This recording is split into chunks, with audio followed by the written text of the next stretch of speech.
Movie start होती है एक एंड्री नामी लड़के से जिसकी कोई भी गर्लफ्रेंड नहीं बन पा रही। एक दिन ये पार्टी में बैठा होता है कि अचानक इसको वहां पर एक लड़की नजर आती है जिसका नाम रमोना है। वो इसके स्कूल की सबसे खूबसूरत लड़की है। अब एंड्री के दोस्त एंड्री को रमोना से बात करने के लिए फोर्स करते हैं। एंड्री उठता है और उठ के रमोना के पास जाता है और बजाय के रमोना से कोई बात करे उसके साथ डांस करना शुरू हो जाता है। लेकिन इससे पहले कि इनके बीच में कोई बातचीत हो पाती एंड्री को वॉशरूम आ जाता है। एंड्री जैसे ही टॉयलेट में जाता है तो वहां पर देखता है कि टॉयलेट बहुत ज्यादा गंदा होता है। एंड्री वहां टॉयलेट नहीं करता और बाहर आ जाता है। एंड्री का पीछा करते करते रमोना भी वहां पर आ जाती है। वो एंड्री से पूछती है लेकिन एंड्री उसको अंदर जाने नहीं देता क्योंकि अगर रमोना गंदा टॉयलेट देख लेती तो नाम एंड्री पर ही आता। लेकिन इसकी सारे किए किराए पर पानी तब फिरता है जब वहां एक और लड़का आके एंड्री पर इस गंदे टॉयलेट का इल्जाम लगा देता है और रमोना इसको छोड़ के वहां से चली जाती है। अगला दिन होता है तो एंड्री अब इसके बारे में अपनी माँ से सजेशन ले रहा है, लेकिन इसकी माँ इसके बारे में ज्यादा नहीं जानती और इसलिए वो इसे कुछ भी नहीं कहती। शाम होते ही एंड्री अपने दोस्तों के साथ दोबारा से एक पार्टी में जाता है जहाँ उसे रमोना दिखती है और दूसरी तरफ रमोना की दोस्त से रमोना से कहती है कि एंड्री तुम्हें बहुत ज्यादा पसंद करता है और एंड्री की आज तक एक भी गर्लफ्रेंड नहीं और एंड्री का किसी के साथ भी कोई एक्सपीरियंस नहीं। ये बात सुनकर रमोना एंड्री के पास आ जाती है, एंड्री से बातचीत करती है और अपने साथ डांस के लिए फोर्स करती है। जैसे ही एंड्री रमोना के साथ डांस करता है तो रमोना उसके कान में रूम में आने के लिए कहती है। रूम में जाकर रमोना उसके साथ इंटीमेट होने की कोशिश करती है लेकिन एंड्री ऐसा नहीं करता। एंड्री कहता है कि मैं इससे पहले एक अच्छा रिलेशनशिप चाहता हूँ। एंड्री की बात सुनकर रमोना को बहुत गुस्सा आता है और रमोना वहां से इसे छोड़कर चली जाती है। इस बात को लेकर एंड्री बहुत ज्यादा अपसेट रहने लगता है। इसके सारे दोस्त इसका मजाक उड़ाते हैं और ये बात जंगल की आग की तरह फैल जाती है। अब एंड्री के दोस्त इसे समझाते हैं कि जब तुम्हें कोई भी लड़की मिले तो तुम्हें उसका भरपूर फायदा उठाना चाहिए। एंड्री का दोस्त उसे कहता है कि तुमने बिल्कुल ठीक किया और अगले दिन वो रमोना से अपना रिलेशन बना लेता है। रमोना भी एंड्री को जलाने के लिए उसके दोस्त के साथ रिलेशनशिप शुरू कर लेती है। अगले दिन एंड्री स्कूल में जाता है और अपने दोस्त से कहता है कि तुम रमोना के साथ अपना रिलेशनशिप खत्म कर दो क्योंकि रमोना मुझे जलाने के लिए तुम्हारे साथ रिलेशनशिप बना रही है, जो कि अच्छी बात नहीं। ये सुन के एंड्री के दोस्त को गुस्सा आता है और वो इससे पूछता है कि क्या मैं हैंडसम नहीं, और इतने में वो रमोना को वहां बुला लेता है। रमोना एंड्री से कहती है कि मैं तो तुम्हारे दोस्त को बहुत ज्यादा पसंद करती हूँ और ये कहकर वो उसे किस कर लेती है।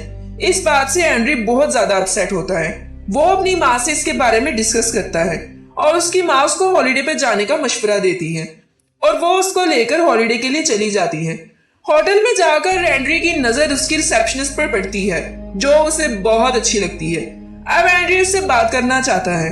एंड्री होटल के मैनेजर के पास जाता है और उससे जाकर रिसेप्शनिस्ट का पूछता है, लेकिन होटल मैनेजमेंट उसको बताने की बजाय उस लड़की को इन्फॉर्म कर देती है और कहता है कि एंड्री तुम्हें बहुत पसंद करता है।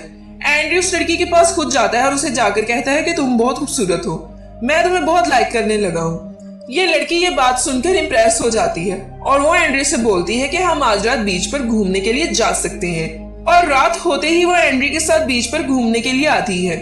जैसे ही वो बीच पर घूमना शुरू करते हैं तो एंड्री उसको कहता है कि हमारी डेट बहुत अच्छी रही। इतने में ही ये लड़की एंड्री को बताती है कि हाँ मेरा एक और बॉयफ्रेंड भी है। एंड्री उसको कहता है कि चलो अब हमारी डेट ऐसे खत्म नहीं कर सकते, हमें एटलीस्ट एक किस तो लाजमी करनी चाहिए। और ये दोनों वहां पर किस कर लेते हैं। किस करने के बाद इनके जज्बात भड़कने लगते हैं और ये रूम में जाकर इंटीमेट हो जाते हैं। रात के वक्त एंड्री की गर्लफ्रेंड इसके रूम से बाहर चली जाती है। सुबह होते ही एंड्री बहुत खुश था, लेकिन जैसे ही वो बाहर निकलता है तो वो देखता है कि रिसेप्शनिस्ट लड़की तो छोड़कर जा चुकी है। इतने में वो बाहर आता है और वो लड़की इससे मिलती है और वो इससे बताती है कि तुम्हारे रूम से निकलते मुझे किसी ने देख लिया था और इसलिए मुझे जॉब से निकाल दिया गया है। अब मैं स्टोन में नहीं रह सकती और मैं यहाँ से जा रही हूँ। वैसे भी तुम्हारे और मेरे दरमियान तो कुछ और आगे बढ़ नहीं सकता। ये सुनकर एंड्री बहुत ज्यादा अपसेट होता है। एंड्री गाड़ी में बैठकर कहीं जा रहा होता है तो रमोना का उसको मैसेज आ जाता है। रमोना उससे मिलने के लिए बुलाती है। जैसे ही वो रमोना से मिलने जाता है तो रमोना उसे बताती है कि मुझे तुम्हारे दोस्त ने हिट किया है। अब वो एंड्री से अपना रिलेशन बहाल करना चाहती है, लेकिन एंड्री उसे कहता है कि तुम हमेशा मेरा फायदा उठाती हो। अब मेरी एक और गर्लफ्रेंड है और मैं तुम्हारे साथ कोई रिलेशनशिप नहीं रख सकता। और एंड्री वहां से चला जाता है। रेमोना गुस्से में आकर अगले दिन स्कूल में ये बात मशहूर कर देती है कि एंड्री और उसका दोस्त गे हैं, लेकिन एंड्री इसकी परवाह किए बगैर अपनी मॉम के पास जाता है और उसको अपनी गर्लफ्रेंड के बारे में बताता है जो उसको छोड़कर जा चुकी होती है। अब एंड्री की माँ इसको कहती है कि अगर तुम मुझसे सच्ची मोहब्बत करते हो तो उससे राब्ता करो। इसीलिए एंड्री होटल मैनेजमेंट को कॉल करता है और इधर उधर कॉल करके आखिरकार अपनी गर्लफ्रेंड का एड्रेस ले लेता है और उसको कॉल करता है और उसे कॉल कर कहता है कि मैं तुमसे मिलने तुम्हारी सिटी आ रहा हूँ और हम एक डेट पर जा सकते हैं। वो उससे मिलता है और वो दोनों एक पार्टी पर जाते हैं। पार्टी पर जाकर वो आपस में एक दूसरे से इंटीमेट होने के लिए टॉयलेट में चले जाते हैं। वहां जाकर वो आपस में एक दूसरे से इंटीमेट होते हैं, लेकिन इतने में वहां पर सिक्योरिटी गार्ड आ जाता है और वो आकर एंड्री को बहुत पीटता है, लेकिन एंड्री की गर्लफ्रेंड उसका बहुत ख्याल रखती है। अब एंड्री अपनी गर्लफ्रेंड से पूछता है कि तुम अपने पहले बॉयफ्रेंड को हमारे बारे में कब बता रही हो, लेकिन वो उसको कहती है कि मैं ऐसा नहीं करूंगी क्योंकि मेरा बॉयफ्रेंड बहुत रिच है और हमारा रिलेशन आगे नहीं बढ़ सकता। अगले दिन एंड्री स्कूल में बैठा होता है कि सारी लड़कियां इसका मजाक उड़ाती हैं क्योंकि वो इसको गे समझती हैं, लेकिन अब एंड्री इनसे बदला लेने का सोच लेता है। वो अपनी एक और क्लास फेलो को इसके बारे में बताता है। ये बात करते करते आपस में इंटीमेट होने लगते हैं, लेकिन एंड्री से कुछ भी नहीं होता। अब एंड्री का दोस्त उसे कहता है कि मैं तुम्हारे साथ और नहीं चल सकता क्योंकि सब लोग तुम्हारे साथ साथ मुझे भी गे समझते हैं। इसलिए एंड्री को और भी ज्यादा गुस्सा आ जाता है और एंड्री अब इनसे बदला लेने की ठान लेता है। एंड्री अपना हेयर कट चेंज करवाता है और अपनी अच्छी सी ड्रेसिंग करके अगले दिन स्कूल की पार्टी में जाता है। वहाँ सब लोग उसे देखकर हैरान हो जाते हैं। वो रेमोना को अपने पास बुलाता है और रेमोना भी उसके पास चली जाती है। वो उसके होंठों से उसे छूता है और उसको रात को मिलने के लिए कहता है। रात को वो दोनों आपस में मिलते हैं तो रेमोना को एंड्री की बातें बहुत अच्छी लगती हैं और रेमोना को फील होता है कि इससे ज्यादा अच्छा रिलेशनशिप और कोई नहीं चला सकता। एंड्री रेमोना को उसके घर जाने के लिए कहता है और रेमोना एंड्री को लेके अपने घर आ जाती है जहाँ पे उसके बूढ़े पेरेंट्स सो रहे होते हैं और ये घर आकर एक दूसरे से इंटीमेट होने लगते हैं। उसके बाद इनका रिलेशन आपस में बहुत अच्छा चल रहा होता है कि अचानक एक दिन एंड्री को उसकी पुरानी गर्लफ्रेंड का मैसेज आता है कि 1 घंटे में मुझसे आकर मिलो, मैं तुम्हारे टाउन में हूँ। एंड्री रेमोना को कहता है कि मुझे जरूरी काम से कहीं जाना है।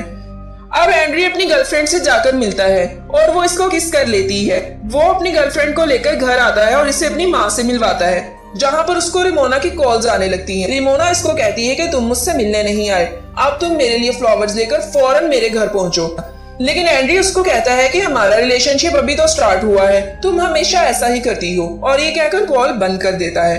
अब एंड्री अपनी गर्लफ्रेंड के साथ है। एंड्री रेमोना से मिलने नहीं जाता। एंड्री अपनी गर्लफ्रेंड के साथ अपने घर पर ही होता है और वो अपनी माँ से रेमोना और अपनी गर्लफ्रेंड के बारे में बात करता है। उसकी माँ उसे कहती है कि तुम्हें दोनों में से किसी एक को चूज करना होगा। अब ये तो तुम बता सकते हो कि तुम दोनों में से किसको ज्यादा प्यार करते हो, लेकिन तुम दोनों को एक साथ धोखा नहीं दे सकते। एंड्री अपनी माँ की बात मानकर अपनी गर्लफ्रेंड के साथ रात बिताता है और उसके साथ इंटीमेट हो जाता है। लेकिन वहीं पर रात के वक्त रेमोना आ जाती है जो एंड्री से बात करने की कोशिश करती है। वो एंड्री को किस करने की कोशिश करती है, लेकिन एंड्री ऐसा नहीं करता और उसको वहां से जाने के लिए कहता है। एंड्री रेमोना को वहां से जाने के लिए कहता है और रेमोना को इस पर बहुत गुस्सा आता है और वो वहां से चली जाती है। अब कई साल बीत चुके हैं। एंड्री और उसकी गर्लफ्रेंड का रिलेशनशिप बहुत अच्छा जा रहा है कि अचानक एक दिन एंड्री को रेमोना आकर मिलती है और वो उसको कहती है कि मैं इतने सालों से सिर्फ तुम्हारे बारे में ही सोच रही हूँ और मुझे तुम्हारे अलावा किसी का भी ख्याल नहीं। लेकिन वो अचानक से इसे कहती है कि मैं मजाक कर रही हूँ, मेरी एंगेजमेंट हो चुकी है, मैं तुम्हारे साथ आखिरी दफे एक ड्राइव पर जाना चाहती हूँ। वो एंड्री को लेकर ड्राइव पर जाती है और उसको कहती है कि मेरे मंगेतर के साथ मेरा रिलेशनशिप बहुत अच्छा है। लेकिन एंड्री इसकी बात नहीं सुन रहा होता और वो अपनी गर्लफ्रेंड से मैसेजेस पर बात कर रहा होता है और रेमोना को गुस्सा आता है और रेमोना अपनी गाड़ी की स्पीड बढ़ा देती है और एक्सीडेंट होने ही वाला होता है कि एंड्री उसे स्टॉप करने के लिए कहता है और वो एंड्री से इंटीमेट करने लगती है और एंड्री उसे रोक नहीं पाता। वो घर आता है और आकर अपने दोस्त को ये सब कुछ बताता है कि वो अपनी गर्लफ्रेंड से सच बोलना चाहता है, लेकिन उसका दोस्त उसे कहता है कि मैंने भी एक बार ऐसा ही किया था और मेरी गर्लफ्रेंड ने मेरे पेट पर पंच मारा था। अब एंड्री घर आता है। ये घर आके देखता है कि इसकी गर्लफ्रेंड वहां से गायब है। इतने में से रेमोना का मैसेज आता है जिससे बताती है कि तुम्हारी गर्लफ्रेंड को मैंने सब कुछ बता दिया। उसके बाद इससे अपने फ्यूचर से आवाजें आने लगती हैं कि आखिर तुम पास्ट में जाके कुछ बदल सकते हो। तो ये कहता है कि हाँ, मैं पास्ट में जाकर वो लम्हा बदल सकता हूँ जब मैं रेमोना से मिला था, और अचानक से ये पास्ट में चला जाता है। इसका दिन वहीं से शुरू होता है जहाँ ये पार्टी में अपने दोस्तों के साथ बैठा होता है। इसके दोस्त इसे रेमोना से मिलने का मशवरा देते हैं और ये अपने दोस्त के मुंह पर पंच मारता है और यूं ये कहानी एंड हो जाती है। अभी अपनी गर्लफ्रेंड के साथ खुश रहेगा।